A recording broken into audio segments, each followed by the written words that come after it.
E neste momento, nós passamos a palavra ao presidente da Federação Espírita Brasileira, Jorge Godinho Barreto Neri.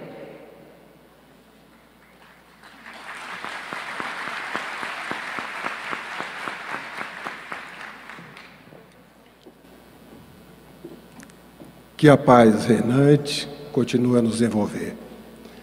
Não vou fazer palestra, mas gostaria de ressaltar alguns pontos, porque nós passamos um fim de semana exitoso, falando de esperanças, falando de consolações, do amanhecer de uma nova era, que já estamos vivenciando, haja vista que desde a codificação, esta era já era anunciada pelos Espíritos. Se nós consultarmos o Livro dos Espíritos na pergunta 1019, nós vamos encontrar o Espírito de São Luís nos falando desta nova era. Quando vamos à Gênesis, nós vamos encontrar o codificador também assumindo a nova geração, a nova era.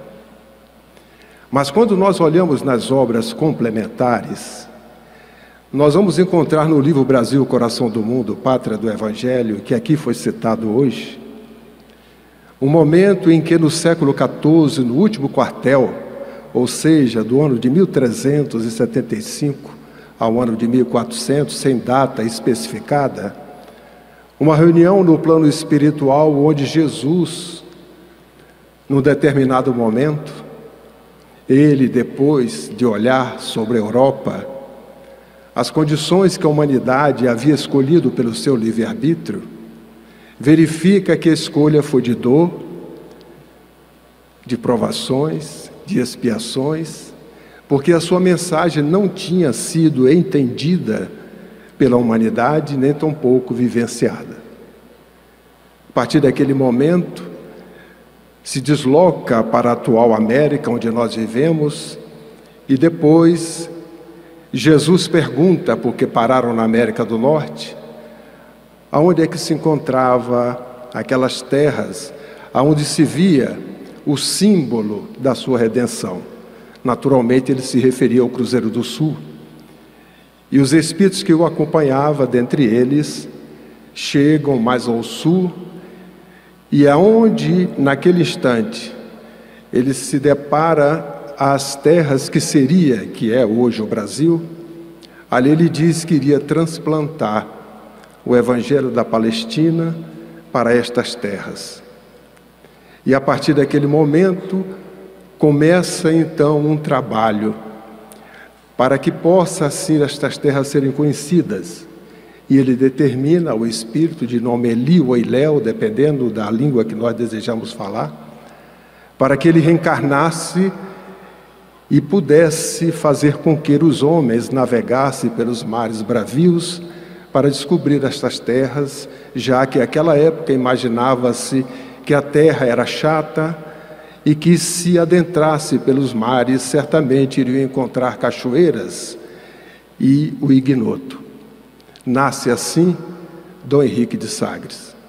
Fundou a escola, faz com que os homens naveguem, e um dia Pedro Álvares Cabral, depois de alguns momentos e sonhos durante praticamente uma semana ou mais, chega ao Brasil após estes sonhos que o conduzia a reflexões, porque ele tinha noção de que na realidade aquelas terras não eram as Índias prometidas, porque antes do nascimento havia se comprometido no plano espiritual para que assim descobrisse estas terras para os europeus, já que elas já tinham sido descobertas pelos índios que aqui se encontravam.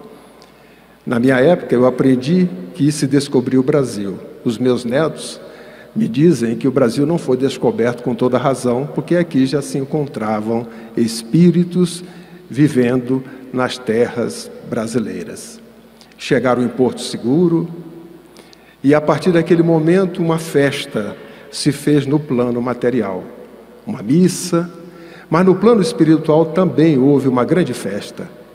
E durante aquele momento que os espíritos responsáveis que estavam por este papel, por este programa, houve uma voz suave que é de Jesus, que naquele momento se aproxima com uma bandeira à sua mão, que no dizer de Humberto de Campos, de um alvidez não poder ser descrita por ele, e que as suas mãos brilhava esta bandeira, e dentre aqueles que ali se encontravam, escolheu um, que era Ismael, para que Ismael imprimisse naquela bandeira a sua coragem e a vontade de servir ao Pai, que sempre demonstrou. E a partir daquele momento, ele emocionado, genuflexo, inscreve naquela bandeira Deus, Cristo e caridade. Então nós temos uma bandeira, pelo menos Ismael. A alegria no plano espiritual é porque estavam cumprindo um programa, que é o programa do Cristo. E a partir daquele momento, uma obra seria iniciada, que é a obra de Ismael. O mesmo livro nos fala que todas as instituições espíritas têm uma ligação inalienável com este programa do Cristo e com a obra de Ismael. Mas continua ainda dizendo que nós, os espiritistas, temos também uma responsabilidade assumida antes do nascimento com este programa do Cristo e com a obra de Ismael, junto às tendas de Ismael, que hoje são milhares, espalhadas pela face da terra e coordenadas por espíritos enobrecidos que já desenvolveram a humildade de antigos africanos. Então nós, os espíritas, temos um compromisso assumido antes de nascermos, com esta obra, que é a obra de Ismael, e com o programa do Cristo.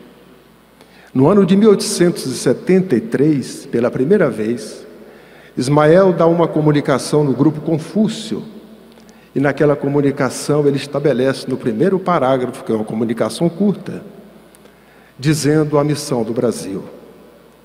A missão do Brasil é cristianizar. É a terra da promissão. É a terra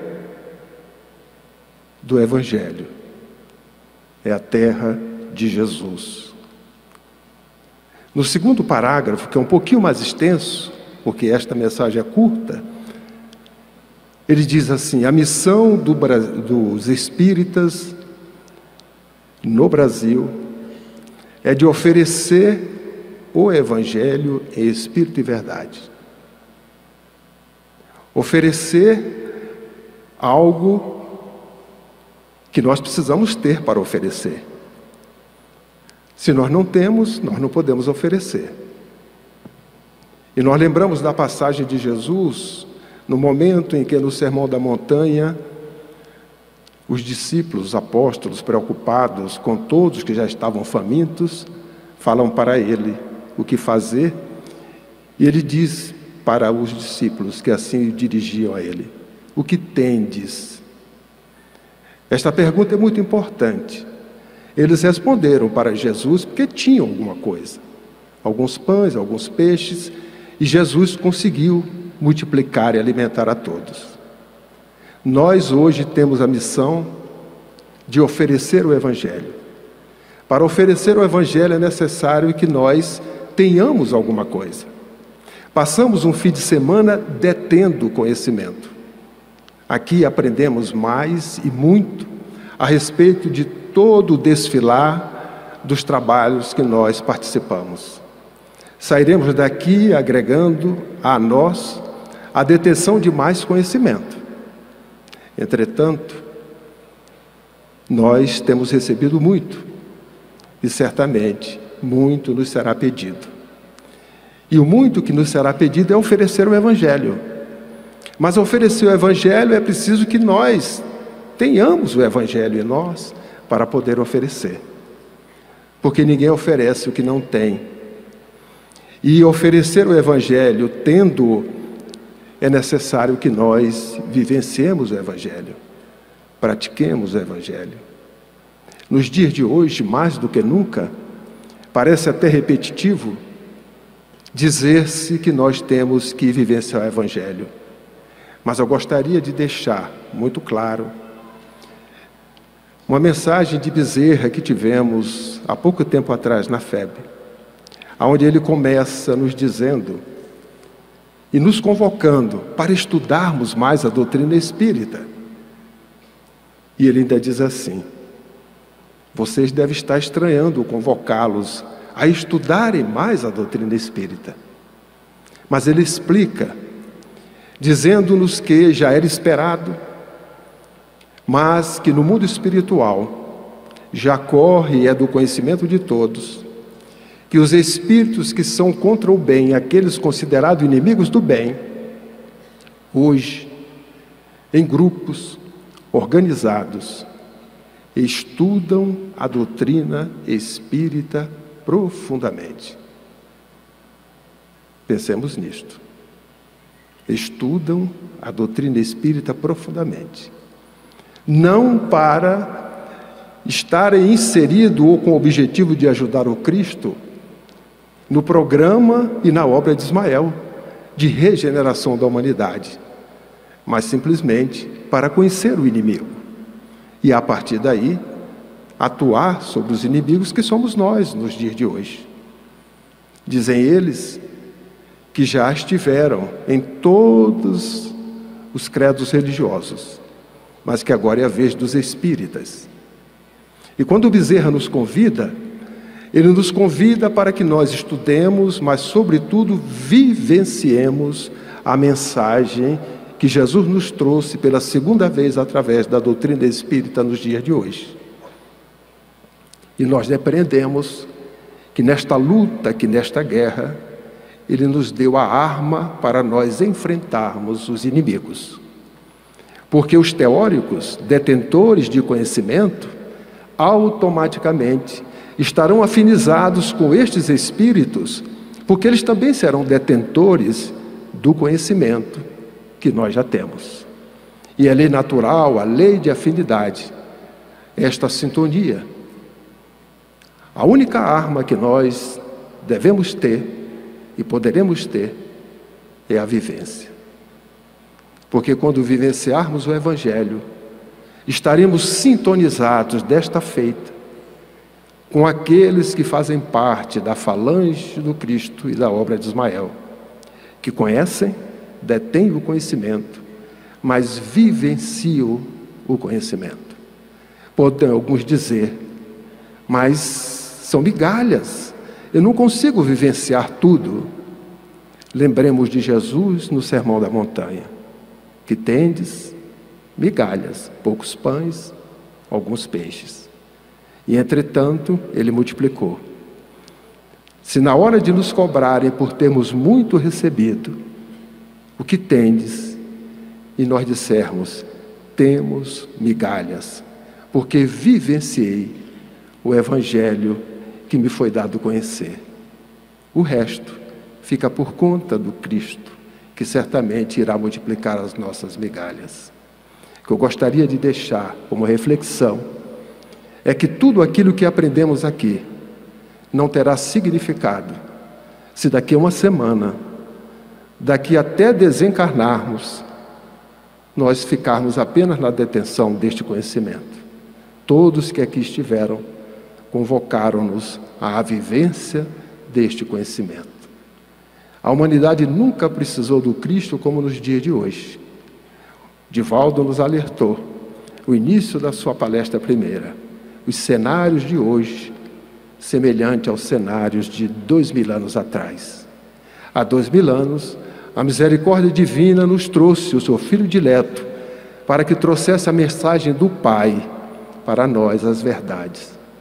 E o cenário de hoje, semelhante àquele mesmo, retorna o mesmo Mestre, através da doutrina espírita, para continuar a nos auxiliar neste processo, ampliando o conhecimento evangélico nos aspectos científico, filosófico, ético-morais e a religiosidade que cada um de nós temos nos aspectos que nós podemos chamar de religioso. Não da religião conhecida até agora, porque a religião é obra do homem. Por isso que Jesus não deixou nenhuma, a não ser trazer para nós as verdades do Pai, para que nós possamos conhecê-las, vivenciá-las e assim nos libertar. Que Jesus fortaleça os nossos corações, que possamos retornar aos nossos lares, levando todo este conhecimento, mas enxergando lá. Comecemos então a vivenciá-lo com os nossos familiares, abraçando-os, agradecidos pela oportunidade de aqui estarmos, porque muitos aqui estão, porque os familiares estão nos dando suporte em seus lares, para que estejamos, seja trabalhando ou participando deste congresso. Parabéns à Federação Espírita do Rio Grande do Sul pela iniciativa. E no final nós podemos dizer, na avaliação, de maneira clara, que foi melhor do que a encomenda. Parabéns a vocês todos pelo trabalho. Muito obrigado.